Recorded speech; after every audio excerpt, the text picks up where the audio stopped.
क्या आप जानते हैं, एक बार एक शक्तिशाली असुर ने स्वयं कामाख्या देवी से विवाह करने की जिद की थी, लेकिन देवी ने ऐसी शर्त रख दी कि उस असुर का घमंड हमेशा के लिए टूट गया। बहुत समय पहले असम की पवित्र नीलाचल पर्वत पर स्थित कामाख्या का दिव्य वास माना जाता था। देवी की शक्ति और सुंदरता पूरे ब्रह्मांड में होती थी। उसी समय एक शक्तिशाली असुर था, नरकासुर। नरकासुर बहुत पराक्रमी था। उसने कई राज्यों पर विजय प्राप्त की थी और अपने अहंकार में चूर हो गया था। एक दिन जब उसने देवी कामाख्या की शक्ति और सौंदर्य के बारे में सुना तो उसके मन में एक विचार आया। उसने सोचा, अगर मैं इतनी शक्तिशाली देवी से विवाह कर लूं तो मेरी शक्ति और भी बढ़ जाएगी। इसी घमंड में वह सीधे देवी के पास पहुंच गया। नरकासुर ने देवी से कहा, हे देवी, मैं इस पृथ्वी का सबसे शक्तिशाली असुर हूँ। आपको मुझसे विवाह कर लेना चाहिए। देवी कामाख्या सब जानती थी। उन्हें पता था कि नरकासुर का उद्देश्य प्रेम नहीं बल्कि शक्ति और अहंकार है। तब देवी ने मुस्कुराते हुए कहा, अगर तुम मुझसे विवाह करना चाहते हो तो तुम्हें एक शर्त पूरी करनी होगी। नरकासुर ने तुरंत कहा, मैं कोई भी शर्त पूरी कर सकता हूँ।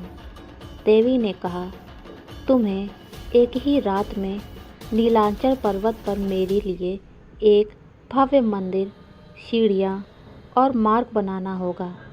अगर सूर्योदय से पहले यह कार्य पूरा हो गया तो मैं तुमसे विवाह कर लूँगी। नरकासुर को अपनी शक्ति पर बहुत घमंड था। उसने तुरंत काम शुरू कर दिया। उसने अपनी मायावी शक्तियों से विशाल पत्थर उठाए, पहाड़ काटे और तेजी से मंदिर और सीढ़ियाँ बनाने लगा। रात बीतती जा रही थी, लेकिन नरकासुर का काम लगभग पूरा होने ही वाला था। देवी ने यह देखा तो उन्होंने एक युक्ति बनाई। उन्होंने अपनी शक्ति से एक मुर्गे को जल्दी बांग देने के लिए प्रेरित किया।